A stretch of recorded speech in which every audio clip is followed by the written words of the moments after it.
Well, this morning I'm going to try a little different approach to something, because it has an opportunity to point out 2 or 3 points or principles in evolution that are generally ignored.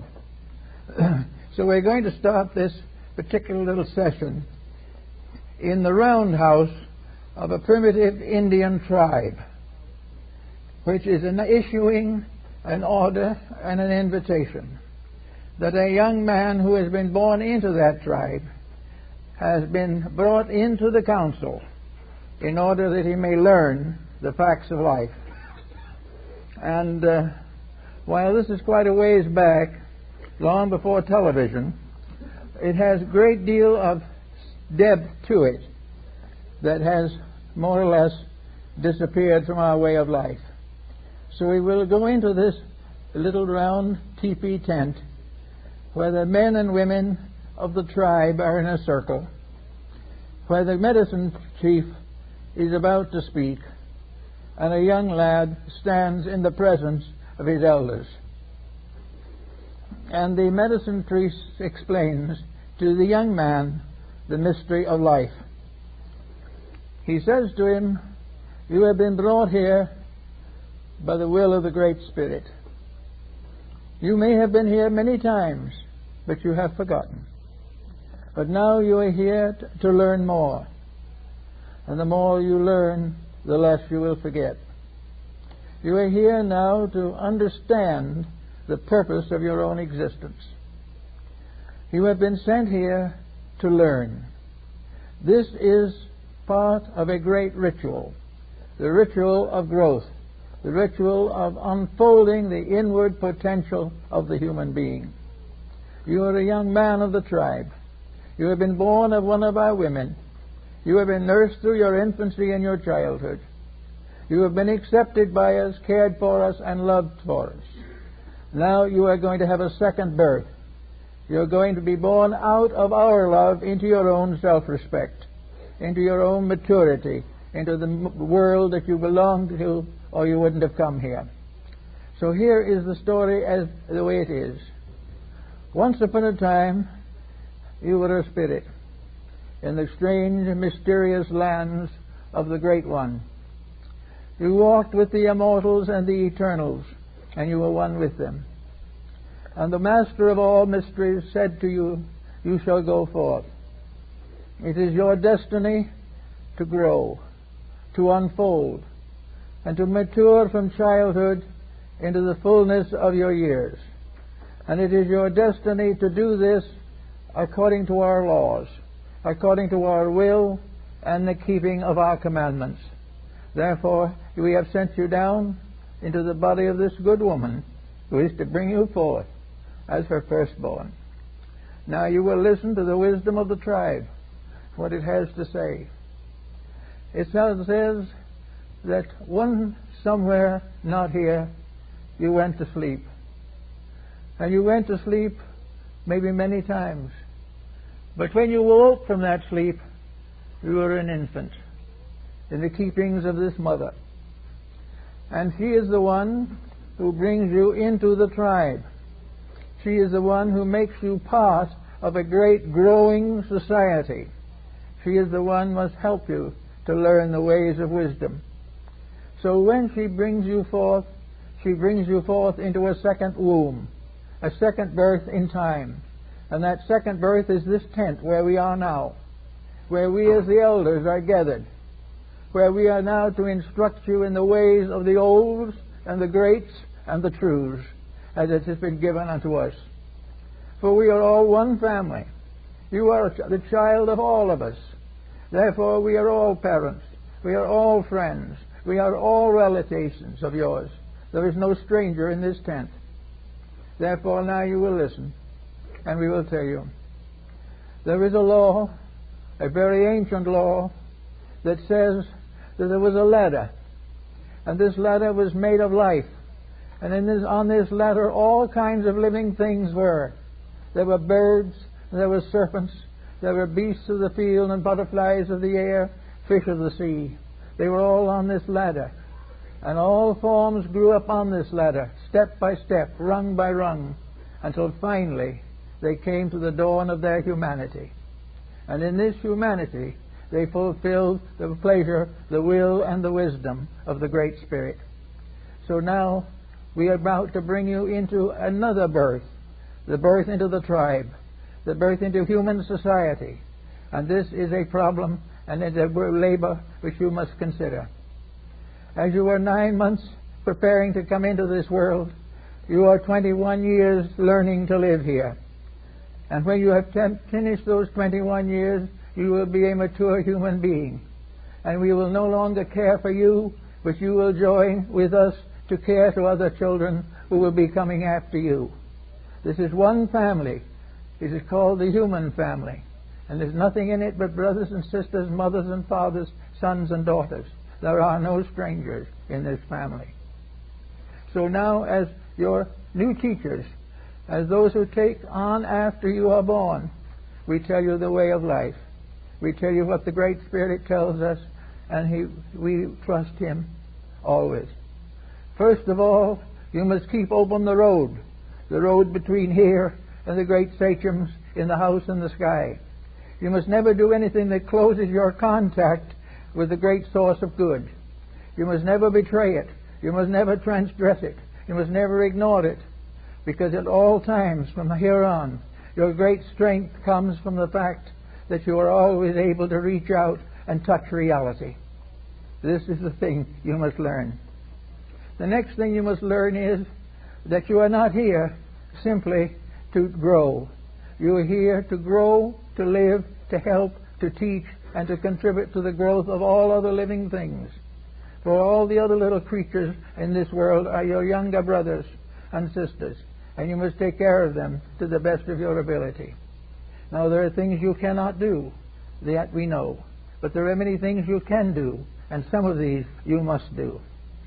So now we bring to the point where you are no longer a child. You are no longer simply tied by an umbilical cord to your mother, but you are tied by an umbilical cord to this house and all who dwell in it, because they are part of your family, part of yourself, and you would not be here were it not for them. You are not only the child of your mother, but the child of her mother and her mother's mother and all the fathers who have gone before, for there is only one family, and that family is the brotherhood of all that lives. Now you must learn this. You must never forget it, because if you forget it or you go against it, you destroy your own life. You compromise your own principles, and you bring heartaches and pains and miseries and misfortunes to the family that loves you. You must therefore always be true. Now, what is the truth that you must always follow if you are to succeed? The first truth of all is courage. The courage to dare to be right. The courage to support that which you know to be right, rather than to compromise in the favor of something easier for yourself. Before your success, before your fulfillment, before your continuance even in life, there must be honor. There must be a dedication. You must do nothing in the midst of the night or in the darkness of misery that is against the will of the Great Spirit. The Great Spirit's will is supreme. And after you have come down to the understanding that there must be no compromise between good and evil, then you may say, what is evil? Evil is compromise. It is the individual trying to be greater than the Great Spirit. And when he disobeys the Great Spirit, he cuts the thread between himself and the eternal life. Now it is also true that you must have your own inner spiritual contact with truth.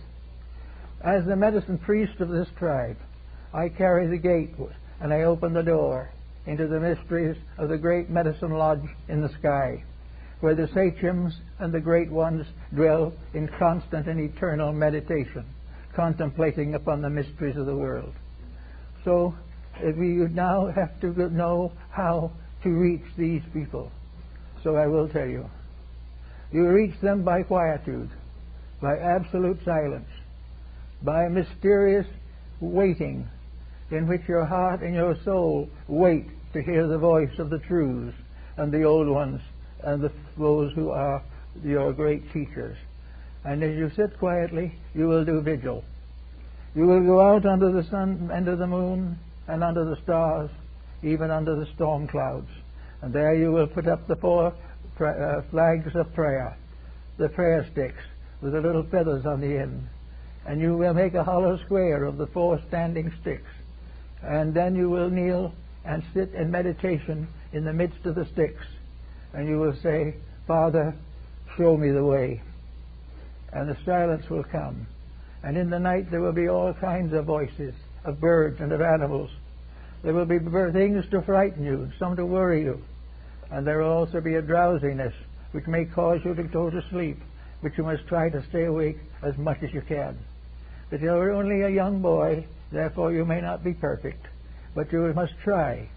And in the course of this vigil, something will appear to you. This something is probably an animal or a bird. And this creature will come to you and will say, I am your brother. Therefore, I am your companion. I am the one who walks with you throughout this life. I am an alter ego, here to help you and protect you. I cannot live your life. I cannot interfere with it because I am not a human being. Therefore, I can only be there like a faithful servant or a faithful brother. But I will be there always as long as you live, to help you. And in trouble, in tragedy, in worry, in fear, and sickness, you may pray to me, and I will hear your words. Now, if in this darkness and misery and mystery of the great silence of the vigil, there shall appear the thunderbird, the great bird of glory in the sky with wings of bronze and feathers of gold. This great creature will come, and if this creature comes and stands before you in all its splendor, then you are to be a priest. You are then dedicated to the service of the great lodge in the sky. And that thunderbird will be with you throughout life. And the thunderbird, or your sachem, whichever it may be, will give you also your death song. For before an Indian dies, he must sing the song that tells that he accepts all things without question and without doubt, and he offers up his life to the will of the Great Spirit. So before you die, even though there's a bullet in your heart or an arrow in your body, you must stay alive long enough to sing your song, the song of victory, the song of the victory of a clean life over all the adversities and miseries of existence. And you will go forth and return to the great lodge in the sky from which you came. And you will see these sachems sitting by the great campfires, which we call the stars. And then you will know that you have fulfilled your work. In the meantime, you will be here, and maybe you will have long life, many years. But the next thing you must do is to prepare to be one of the living fathers of your house. Each of us must go our way and return to the masters who sent us. Therefore, one of these days, you will be the one who has to lead the people. There is nothing you should think of, nothing you should dream of, nothing you should believe, except how to lead your people. That in all things the wisdom will come to you. But it can only come to you if you are without ulterior motive of any kind. You must be perfectly honest, or else you will receive false guidance, because the guidance will come from yourself rather than from the Great Spirit. But if you remain clear and clean, you will also have the wisdom of the Spirit. You will find that the Great Spirit will talk to you in an emergency, will tell you the way to help to heal the sick, help to comfort the dying, and how to win against the terrors and sorrows of mortal existence. And you will become a teacher of our people. And you will realize that everyone who comes into the world, of any race, of any kind, each one is a potential teacher of his people. For each by example must lead the way. Each by service must prove the dedication. Each by sacrifice must fulfill the purpose of his own existence.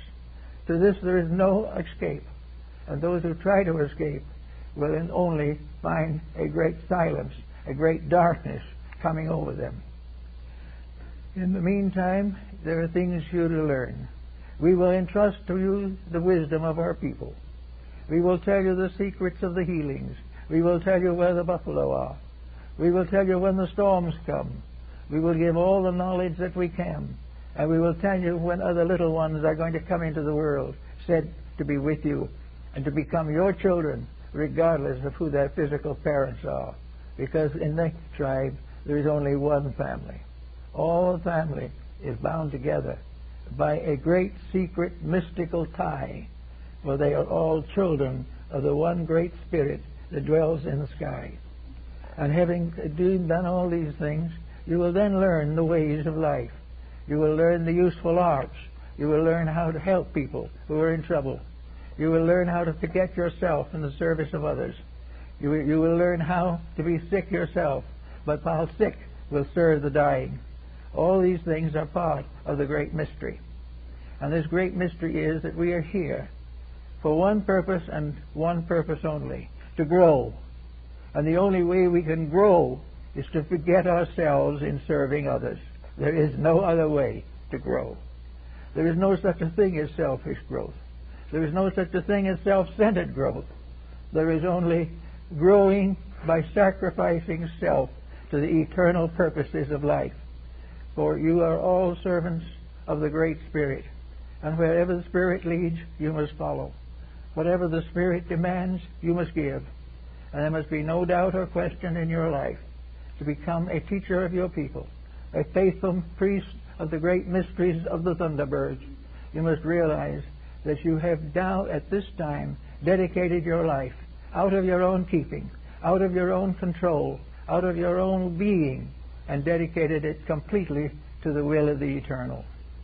In having the will of the eternal, you will have no more suffering. There will be no more pain. For anything that the will of the Great One demands, that is beautiful and that is good. Though now you have to come into the world, and now you have to create a new birth.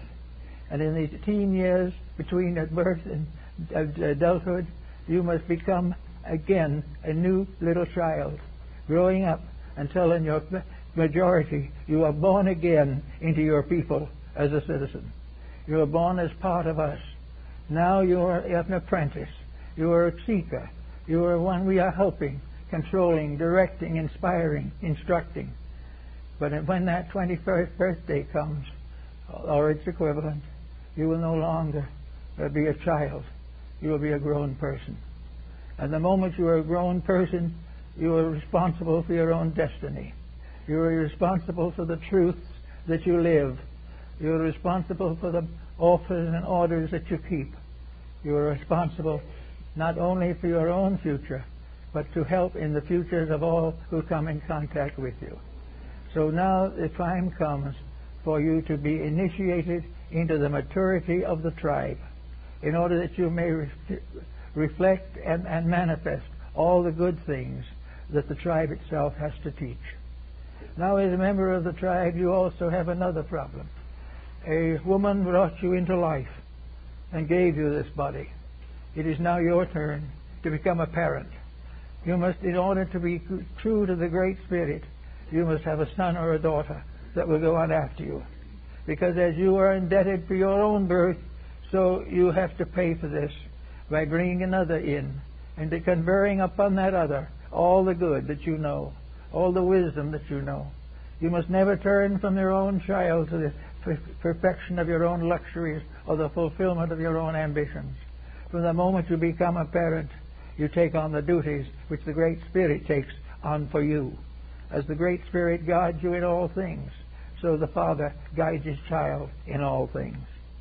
All this goes on one after generation, because there is no other way. And after the time has come and the new child is born and grows up, then the mystery is repeated. He must also go out and sit in the silence, must do vigil, and must receive his ordination. Everyone who goes out into life must have an ordination, must have something. Now we say in this modern world these things don't apply anymore. They may not apply outwardly, but they do apply inwardly. For there is an outer code that caters to the physical life of things, but an inner code that is never satisfied except by the redemption of the spirit and the release of the soul. These things, therefore, there are two laws. The laws of the material world and on your 21st birthday you declare yourself to be above them. And the laws of this world of soul and of spirit into which you are now born. Mistakes you made as a child will be forgiven, but these same mistakes are not forgiven after you have reached the age of knowing and understanding. And you must also protect this body that you have. You must never pollute it. You must never defile it. You must never abuse it, because it is an instrument by means of which you have the power to help, the power to serve, the power to give, and the power to be enlightened. For this body is a precious thing that has been conferred upon you. If you pervert it, you destroy it, or pollute it, there is some great pain. There is no way in which you can break the rules without pain. The only way to have no pain is to keep the rules. And if keeping the rules you still go through pain, it is the pain of understanding, the pain of release, and the realization that this pain is necessary to the perfection of your own nature. Now it is the young Indian who is sitting or standing in this group, receives the benediction, receives the symbols of the membership in his tribe, and receives the proofs of his own ordination. And every child that is born into the world is born an ordained priest of the mystery of life. And unless he prefers to go into material things and sacrifice his natural destiny, he will continue throughout life to serve life, to give all to life, and to give it all not in his own name or for his own fulfillment, but in the name of the Spirit that dwells within him, and that he may be found worthy by the great Lodge of the Sachems, the lodge that sits in the sky. Now the young boy may be a little doubtful of some of these things. So the master of the mysteries, the old priest who is someday going to give way to him, says, "Come with me then, and I will show you." So they sit down quietly in meditation in the midst of the prayer flumes, and all of a sudden the young boy finds that he is outside of his own body. He is no longer in his body. And he looks, and the old Indian is standing beside him, and he is also out of his body. And he says to the child, "Come with me to the lodge of the great ones." So they go down a wonderful winding path and up the side of a very steep mesa into desert country. And there is a peak. And when they reach the top of the peak, there is the great lodge, the medicine lodge of the great tribes of mankind. And in this lodge there is every nation, every race, every belief, everything that is good is there. But nothing that is not good can enter in. So the young boy goes in with the master of the lodge and sees for himself the great ones who have gone before. The Indian has no book to read. He has no written record that he can tell. He has only the stories that come to him from the wise ones. And these wise ones' stories come down from the dawn of time. And there he sees for himself the great lodge of the sky, the immutable, inevitable victory of right over everything else, regardless of whether it is obvious or not. Here is perfect justice, but it is justice with mercy. In the lodge of the sky there is no damnation. There is no heretic. There is nothing except eternal solicitude, a great determination on the part of the great lodge to bring forth into perfection the smallest and least of all living creatures. And having been given the vision, the young man returns to the world dedicated and devoted to the fulfillment of the destiny of the tribe. Now that is the way it was understood in the old days. And that was not just a story of an Indian tribe. Because the Indian tribe is here on our own continent, the North American, Central American, South American tribes, all with the same essential teaching. But it is also the teaching of all the other religions of the world. The religions that teach that in a mysterious way there is a reason for us. There is no such a thing as an accident. Sometimes it may seem that in the generation of living things there are many accidents and many miscarriages of justice. But all this is an illusion. Behind everything that happens is the will of the Great Spirit. And the will of the Great Spirit has only one thing, to learn, to teach, that those who are taught may live to teach others in their turn. And so with this type of thought, we can come down maybe for a little bit to the modern way of life. How are our dedications? How are our convictions about these matters? Do we recognize every child that comes into the world as a citizen of eternity? Do we recognize them all as brothers and sisters? Do we recognize a common responsibility that we have for all that lives? Because in turn, all that lives has to accept the responsibility of our existence. As we have been given, so shall we give. As we have been helped, so shall we help. And if there are things that are not right, and the parents or the children or anyone involved, then we must go into the lodge and very carefully spread the white robes of the peace on the floor and call upon the spirits to relieve us of our anxieties. Every mother and father has a duty. Every parent, grandparent, all relatives, and even friends. A friend is just a little more distant relative, but the same thing is true. Until the world realizes that humanity is one family, there will never be an end to pain. And that was realized long before there were books, and has been forgotten ever since there were great mediums for the transmission of knowledge. There has been no realization of the great purpose behind all of this. The great purpose that we are gradually being created into a race of heroes, a race of great spirits who can go forth to carry the wisdom of the ages beyond the stars, beyond the planets, not with mechanical ships built out of steel and mutated by various chemicals, but the great spirit of life itself, the spirits that come into birth, the spirits that come in to learn, and which must go forth in time to become the teachers of all that live. And each one comes with a lesson to learn and a gift to make. And those who are coming up now to their maturity, we may like to think of that a kind of a maturity of the world is coming with a sort of 21st birthday. And we think maybe that birthday is the beginning of a new century. That a new century is coming in which we will have something that is better. But when the time comes to celebrate the coming of this birthday, we can't do it with ice cream and cake. We've got to do it with dedication.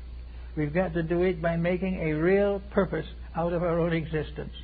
And maybe thinking a little bit about the old medicine priest who never was able to write a word, who never spoke to anyone but a member of his own tribe, but became a tremendous power because he was a power of dedication, a power of giving to these young people the key to the reason for themselves.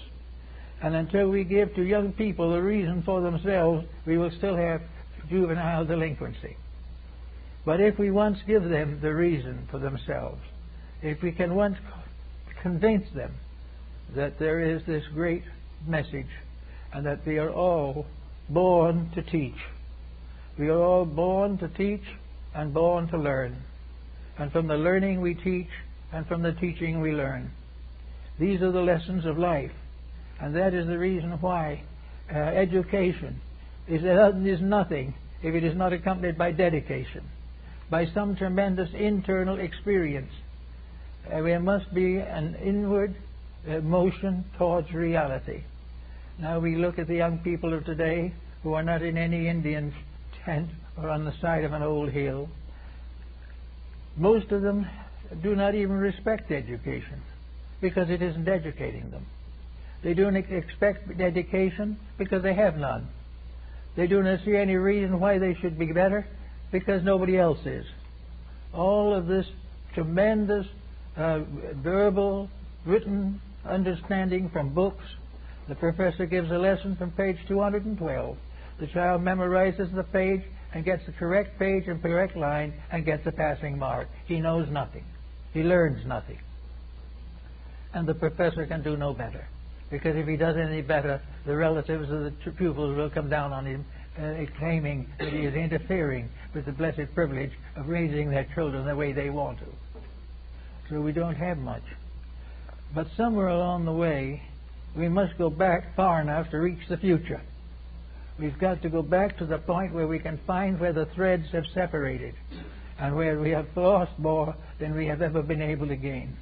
Every child that comes into this world should realize that they have a magnificent opportunity to help themselves and all other living things to grow. That they must keep their bodies clean in order that they in turn may be the gates to new generations yet unborn. That they must keep their minds healthy, because healthy minds do not get into crime or degeneracy. They have got to recognize that each person who comes into this world comes with a duty to be a good citizen of humanity, to give a proper help to all in need. If education is vitalized, if we are really given purposes and realizations, we will realize that education is without much merit to anyone concerned unless an educated person is more useful than an uneducated one. Now, usefulness is not necessarily in lines of academic examples. A useful person is one who basically loves his fellow man, basically wants to be a help, wants to be of use, wants to help to make a better world, wants to go against the forces of corruption. A good young person growing up is growing up to become a servant of his people, just as the Indian boy grows up to be a servant of his people. The Indian boy has only maybe 20 people that he must help and must take care of. Some of us growing up in this world now must maybe have 1 million people as our protégés. They all need something we have to give them. It is not that we should go on as young people. It is that we should recognize that as young people we will help to redeem our own ancestors, that we will help to redeem our parents, and that we will help to redeem the generations that come after us. That the young people are the carriers of the great message. They are the carriers of the great progress. If we train our young people to be just like ourselves, we are destroying the reason for evolution. We must train young people to know more than we do, to have more courage than we have, to have more dedication than we have ever known, because they see a little deeper into the future than we do. And how do they get to see more into the future? They see the Indian way. The Indian way to see into the future is to be still and know, to recognize that the truth we seek come not to us but through us, that they are part of our own internal life, that they are dedications which we are all privileged to share, and that in this case they are the beginnings of the regeneration of humanity. We can never save the world unless the young people come to know their marvelous gift and the great good that they can do. And they should have something of this in their education. The young child growing up should not be simply educated to get a job, because most of the jobs he gets are also very ephemeral. The Great Spirit in the sea, lodge in the sky, gives jobs but takes them away again in a few years. Gives us new inventions and then wears them out. Gives us new opportunities, and then when we spoil them, pick up the opportunities and put them back in the basket against a better generation. So that all these things are according to rules that were never written, but rules that are in the hearts of every living thing and have been at the basis of every religion the world has ever had, is the realization that we are all here to be useful, that we are here to help the great plan. We are to become the children and guides and the successors to the Great Spirits. Somewhere along the way, the Great Spirit of the earth will go home. We do not know what it means when it goes home, but it will graduate. It will no longer be the spirit of this world. It will go on to something else, the next step in the great ladder of evolution. But when it departs, it will leave behind it its children, those that have accepted its way, who have accepted its laws, and who are going to carry on and do the work that this other one is no longer to do, but has other work assigned. So that everyone works for some good, to help things to get better. And all this bustle and bustle that goes on here now about who has more of what or less of something else, or who is going to make the biggest machine, or who is going to travel the most rapidly. All these things are of no value whatever. There is nothing in this material world that is satisfactory to itself. There is nothing that happens here which is by its happening here is important. The only thing that is important about the things that happen here is that to the thoughtful person they give a key to something deeper that is happening inside themselves. It is not that this world is going to be a success, but that the individual is going to find out the real truth about this world, what it is and why it is, and that it is merely a stepping stone on the road to eternity. There is nothing permanent here. There's nothing unchanging but change. There is nothing we can expect from this world except a peaceful adjustment to realities and a dedication to do everything in our power, everything within our means to make this a better world. This was the way of the American Indian. And it seems to me that we have no better heritage in this Western Hemisphere than the heritage we gained from them. And they are slowly fading away. And little by little the Indian is forgetting he's an Indian. And it is too bad. Because then the Great Spirit will probably bring him home. If he can no longer live his way, he will sing his death song and depart. Because he will either live that way, or he will wait, and in the society that we have, some woman will bear him, and he will be part of our way of life, and suffer that we have suffered, and fail as we are failing. There is no success except in the keeping of the rules of the Great Spirit. And these rules are the basis of our happiness as persons, the success of our families, the realization of all things that we desire and we want to have happen. Now, we can all start somewhere. Most of us can't start back at the beginning of our lives because that part has been lived. But there is something we can always do, and that is that we can pick up every day something that needs this insight. We can see something that would be better if we did it better, something that would be more useful to all concerned if we were less selfish, something that would last a little longer in this world of shadows if we didn't terminate it by our own self-centeredness and egotism. Therefore, everyone in his own place can start now to have his place in the plan of things. He can have his own little prayer flags standing in the night while in meditation he dreams the dream of human brotherhood. These are the points that the Indian still thinks about, because there is nothing that can possibly be more important to the human being than to discover that he is a brother or sister with all that lives. That there is no longer such a thing as loneliness. There is no such a thing as isolation. There is no such a thing as frustration. No such a thing as failure. All is success. All we have to do is to recognize that we are of one family, of one friendship, of one destiny, and of one dedication. These things coming will be of great value in this new day that is to come.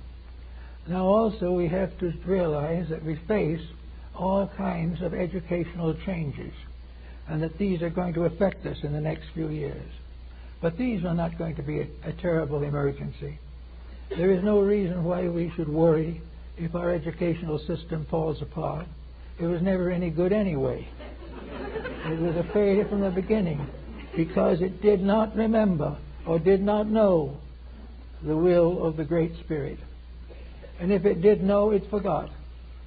And in some of the old faiths they did know, but they have forgotten.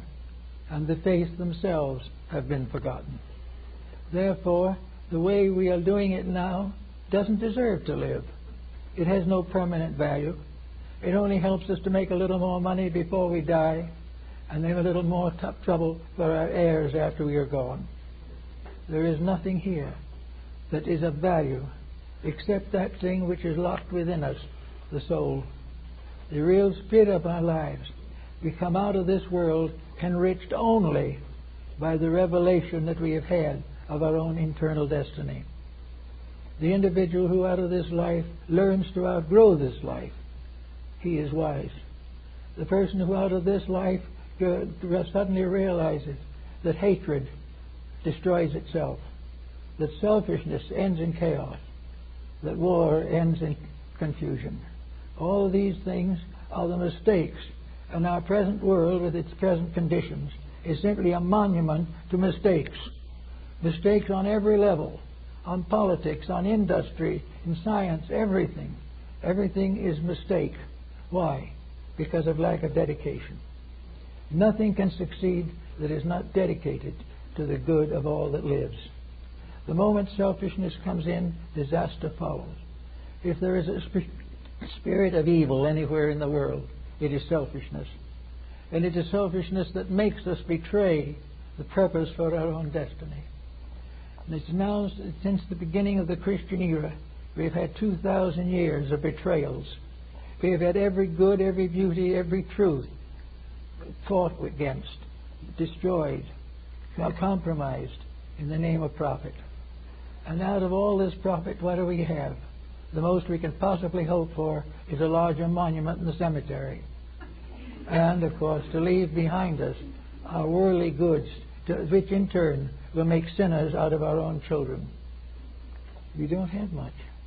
It's all something that is a strange kind of dream, a nightmare. We're in that nightmare now. We're not in it every day. Every morning we get the newspaper, more nightmare, more confusion, more misery is brought to our attention. And we, claiming to be intelligent, claiming to be educated, claiming to have vision and understanding, remain terror-stricken in the midst of our own mistakes. There seems to be no answer to this. But there is an answer. We've got to stop making the mistakes. There is no other way. There will never be any way that we can prop up a disaster. Ultimately, it will happen.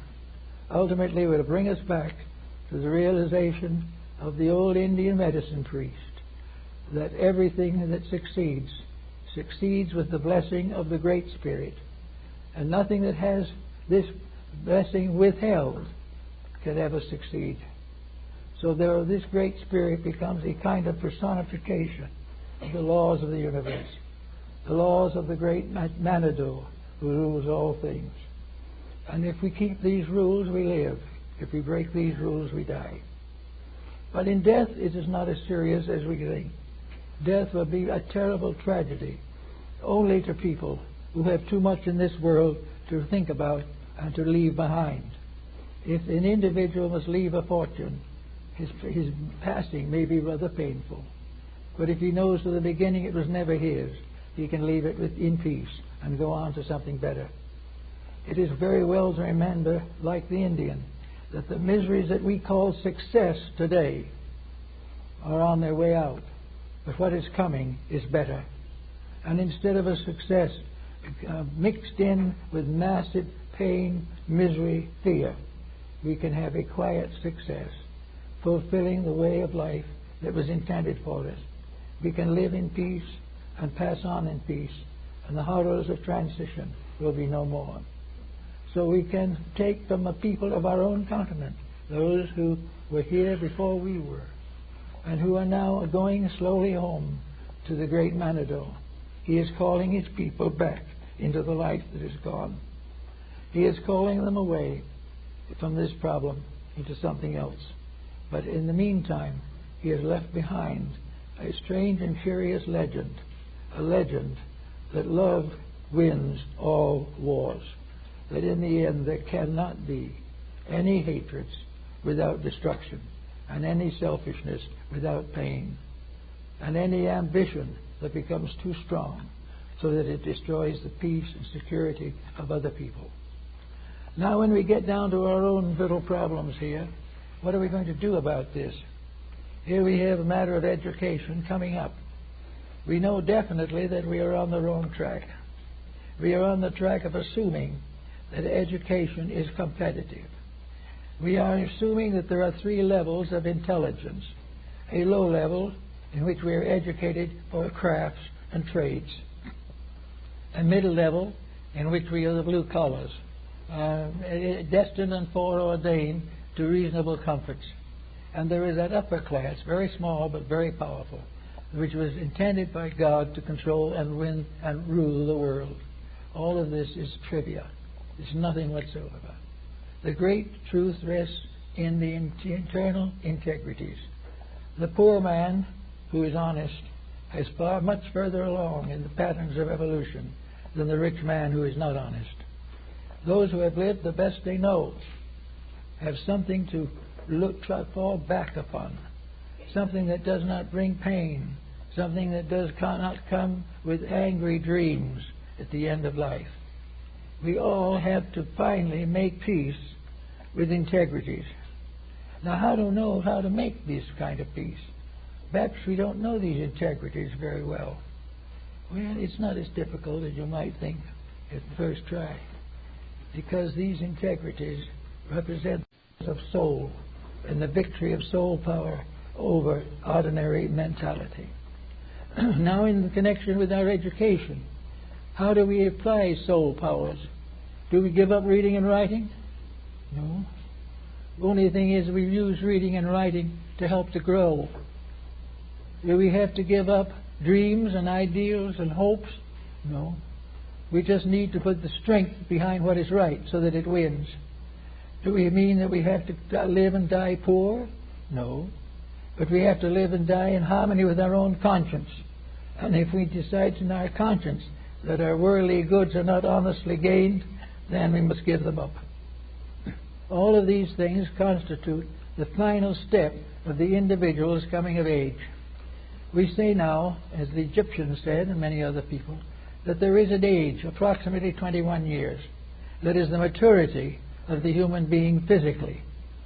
It is at this time that he is born out of the womb of the family, out of the womb of childhood, into the chilly air of self-discretion and determination. We know that at that time, around 21 years, there is a new birth in each person, in which he passes from the protection of the family to the full maturity of his own destiny. There should be some kind of a definite statement of what this means, that the individual, having reached maturity, is no longer to lean upon something else, but is to permit the weaker to lean upon him.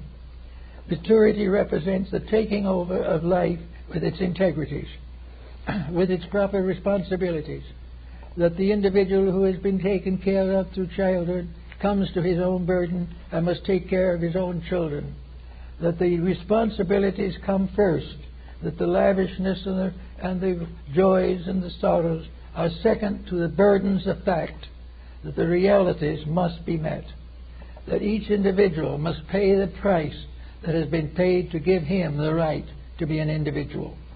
The sacrifices that others have made for him, he must be prepared to pay for. It is not possible to go on through life perpetuating one selfish generation after another. One by one, the selfish generations die of their own selfishness. And if there is nothing to succeed them, then nations die, races die, and planets may die.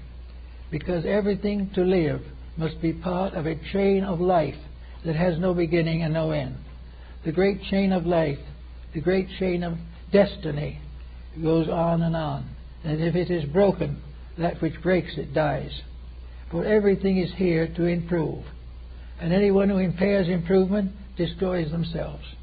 Anyone who tries to force his own will upon others unreasonably perishes for his audacity. And even the parent has a responsibility to the child. For the Bible says that we should not tempt our children to reproof and disloyalty. We should be able to help all things. For everything that exists is seeking its own maturity, seeking the fullness of its own existence. It is here in order that it may complete the reason for being here. And we should all help that in every way that we can, and do all that we can do to make it easier. Now, we might have to sacrifice things to do it. Supposing as a parent with small children, we should be forced to cut down the television time, Oh, it's a horrible possibility. The destiny of it all, that we will lose the last ball game, or that we won't be able to check in the next episode of an interminable and inevitable sequence of events. All of this is foolishness. All of this is simply because we are lazy-minded, or else because we have no thoughts that are worth thinking, so we must borrow our thinking from the worst possible source, somebody else's thoughts. So we go on, trying to be happy, trying to do the little stupid things that will give us comfort and peace, trying to relax away from our burdens, trying to get away from facts. And if anyone can get far from facts in the average television performance, they're miraculous workers in their own right, because most of this material is more dismal than anyone could have happen to them in daily life in reality. So we have to begin to think in terms of investing in the things we believe in. We must invest in the children, and we won't have so many juvenile delinquents. We must invest in helping young people to fulfill themselves instead of casting them aside into the terrible trench of economy which will grind them to pieces. We have to make sure that the gentle, the kindly, the sweet, the good has its own proper opportunity, that these things are real, and that these are the things which must ultimately succeed. And it is better to fail now than to succeed in something that must ultimately fail entirely, to slightly paraphrase Woodrow Wilson. The definite problem is, therefore, in the 21st century, we should have something to send over there into the future. Young people with soul, young people with dedication, and also a simple plan, perhaps almost as simple as that of the old Indians. Just a rule that the thing, we must be kind, we must be true, we must be generous, and we must do all things for the common good, and do unto others as we would have them do unto us. If this factor could be strengthened, we would find that civilization would rise supreme over its own iniquities, and its various fallacies would pass away like clouds upon a summer sky. So the Indian, I remember one of them, I remember very well. He was an older man. He was not going to have any descendant, probably. There was no one. But he just stood there with his blanket up around his neck and his black hair hanging on his shoulders. And he just stood looking to the west and just standing there. And we knew that inside himself he was singing his death song. It wasn't going to be that day.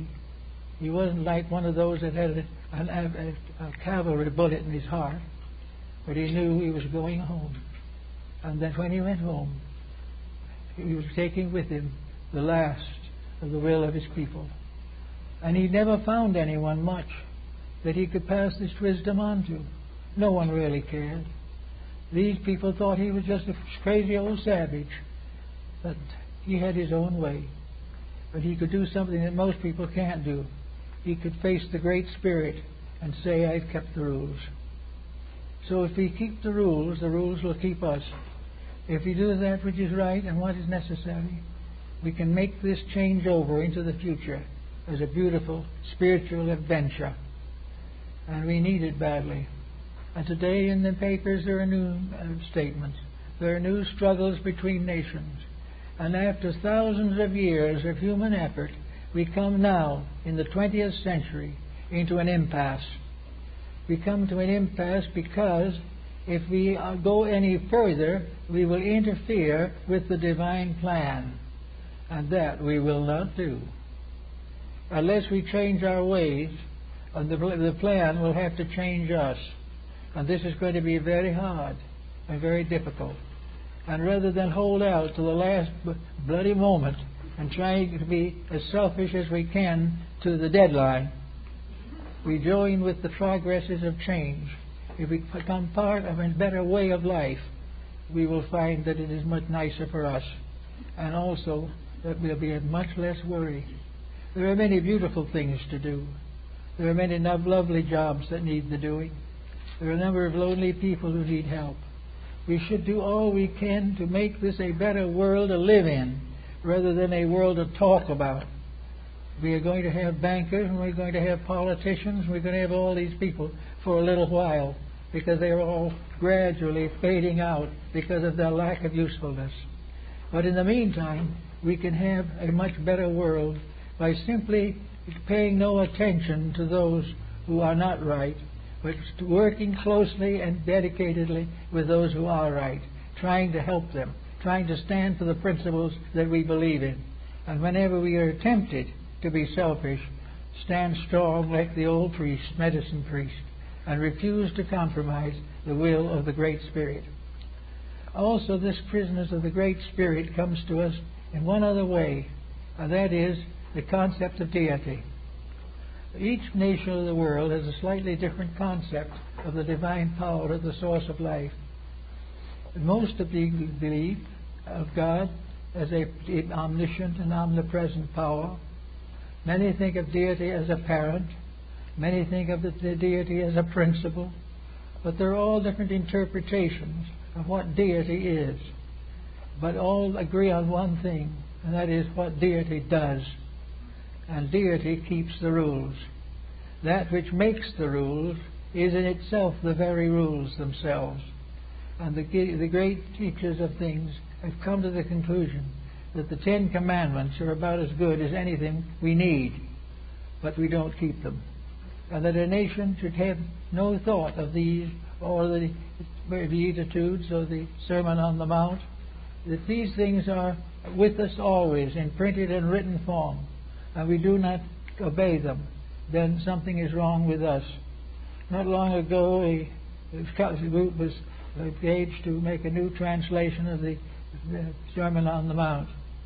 And after a careful consideration, it was decided that the line, "Blessed are the meek, for they shall inherit the earth," was not inspired. And this is exactly where we are. That which is beautiful and noble and true is now listed as not inspired. Whereas to get what you can as quick as you can is highly inspired. It is very noble. So here we go into further chaos. But I think it's nice to realize that watching the daily news and watching the motions of people and watching the new spirit arising among the nations of the earth, it looks like the old way is beginning to shine through again. The spirits are beginning to talk.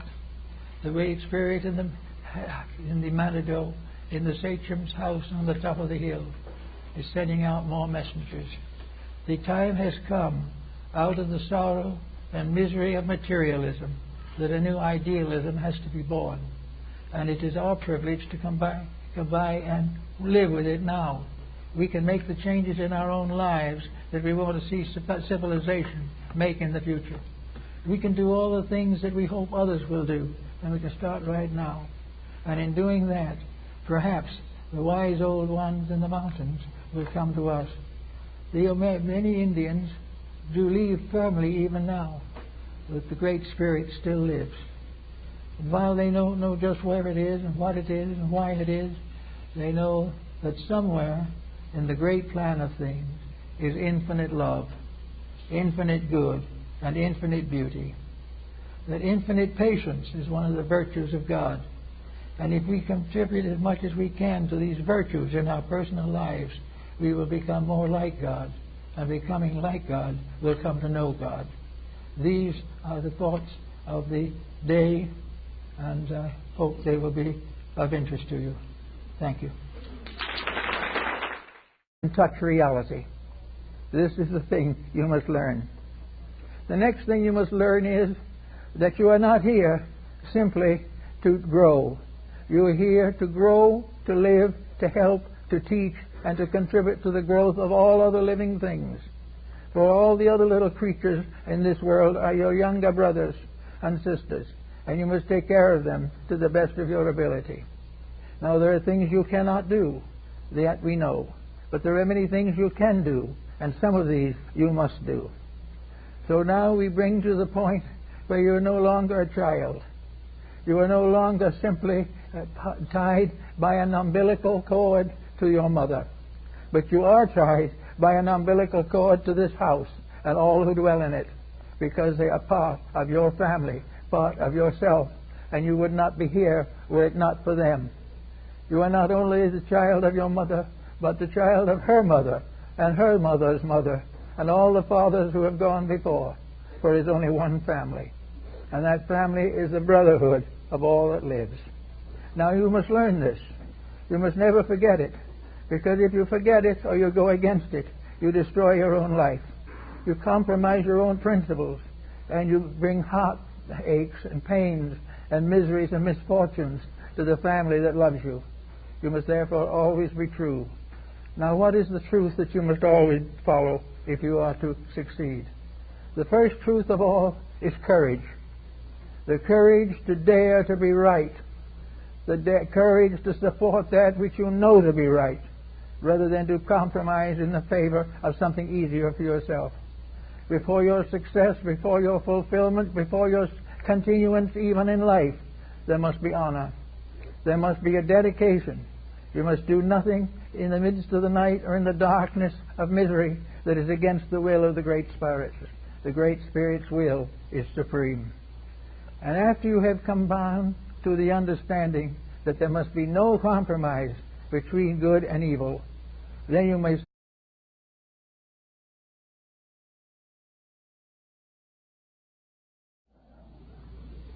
this morning I'm going to try a little different approach to something, because it has an opportunity to point out 2 or 3 points or principles in evolution that are generally ignored.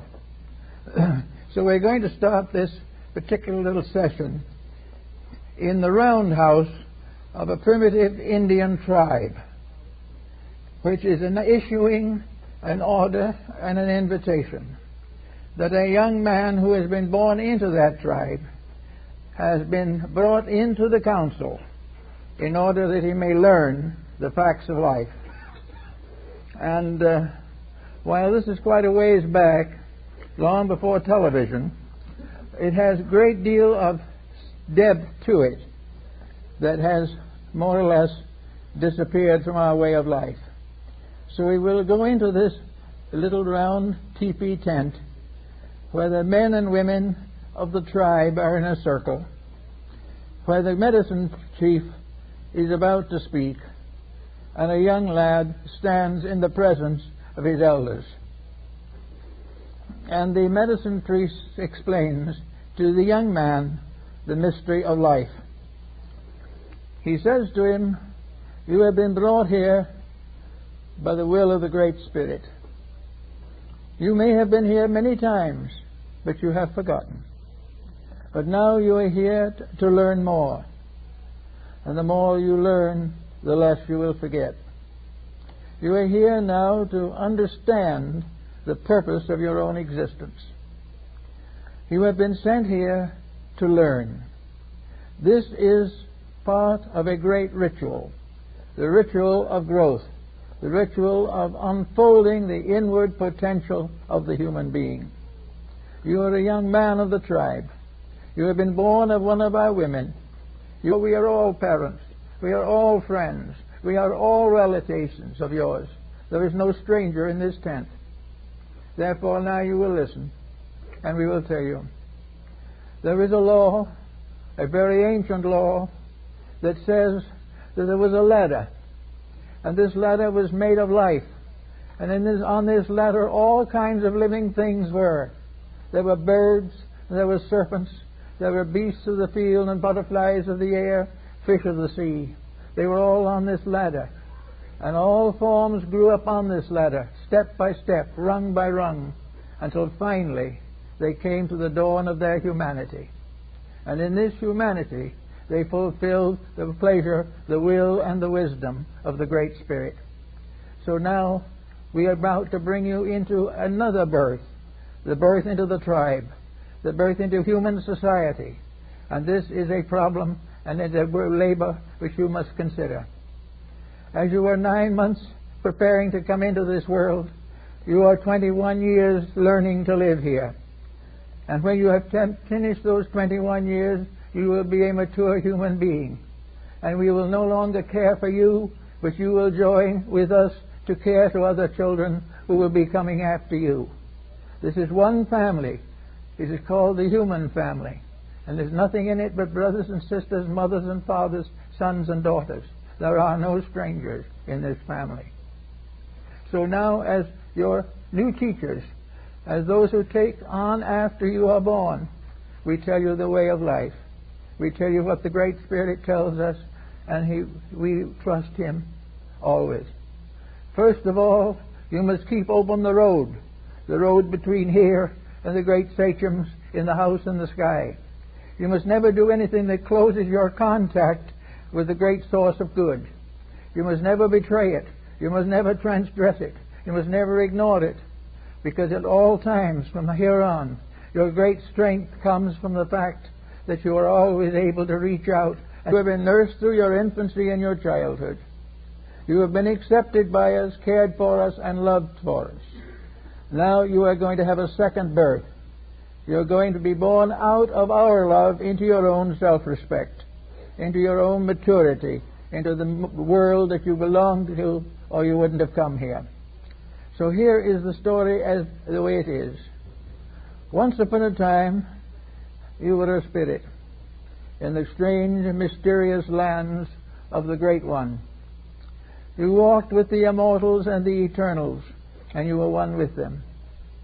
And the Master of all mysteries said to you, you shall go forth. It is your destiny to grow, to unfold, and to mature from childhood into the fullness of your years. And it is your destiny to do this according to our laws, according to our will, and the keeping of our commandments. Therefore, we have sent you down into the body of this good woman, who is to bring you forth as her firstborn. Now you will listen to the wisdom of the tribe, what it has to say. It says that one somewhere, not here, you went to sleep. And you went to sleep maybe many times. But when you woke from that sleep, you were an infant in the keepings of this mother. And she is the one who brings you into the tribe. She is the one who makes you part of a great growing society. She is the one who must help you to learn the ways of wisdom. So when she brings you forth into a second womb, a second birth in time. And that second birth is this tent where we are now, where we as the elders are gathered, where we are now to instruct you in the ways of the olds and the greats and the truths, as it has been given unto us. For we are all one family. You are the child of all of us. Therefore, say, what is evil? Evil is compromise. It is the individual trying to be greater than the Great Spirit. And when he disobeys the Great Spirit, he cuts the thread between himself and the eternal life. Now it is also true that you must have your own inner spiritual contact with truth. As the medicine priest of this tribe, I carry the gate and I open the door into the mysteries of the great medicine lodge in the sky, where the sachems and the great ones dwell in constant and eternal meditation, contemplating upon the mysteries of the world.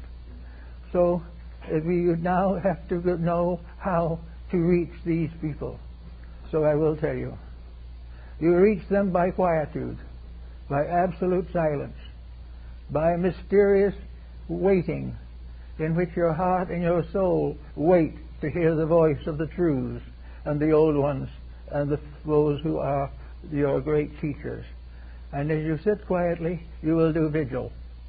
You will go out under the sun, under the moon, and under the stars, even under the storm clouds. And there you will put up the four flags of prayer, the prayer sticks with the little feathers on the end. And you will make a hollow square of the four standing sticks. And then you will kneel and sit in meditation in the midst of the sticks. And you will say, Father, show me the way. And the silence will come. And in the night there will be all kinds of voices, of birds and of animals. There will be things to frighten you, some to worry you. and there will also be a drowsiness which may cause you to go to sleep, but you must try to stay awake as much as you can. But you're only a young boy, therefore you may not be perfect, but you must try. And in the course of this vigil, something will appear to you. This something is probably an animal or a bird. And this creature will come to you and will say, I am your brother.